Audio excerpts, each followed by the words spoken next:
Democratic U.S. Senate candidate State Representative James Talarico was in downtown Austin today to talk about the case of former Waco attorney Adam Hoffman. Talarico has been slamming Attorney General Ken Paxton for the plea deal that his office cut with Hoffman in this child sex abuse case. Hoffman admitted to repeatedly molesting a child. Hoffman pleaded guilty to reduced misdemeanor charges and was sentenced to 60 days in jail. However, he only served 29 days, less than half that sentence. As part of the plea deal, Hoffman was not required to register as a sex offender in Texas, but he did have to do so in Nebraska, where he now lives.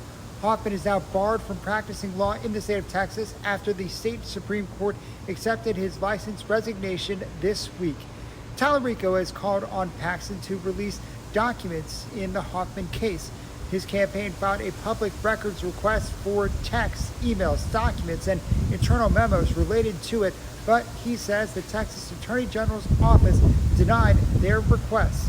In a statement to KV, Paxton's campaign said that Talarico and his campaign are choosing to re-victimize the child victim for personal gain. Senator John Cornyn and some of his supporters also brought up their concerns about this case ahead of the primary runoff election in May. In a letter to state lawmakers, the two prosecutors on the case said that Hoffman's first trial ended in a hung jury, and the child victim decided he did not want to testify in another trial. So they felt they did not have a path to secure a felony conviction. That's why they cut the plea deal to secure some jail time and an admission to a lesser offense.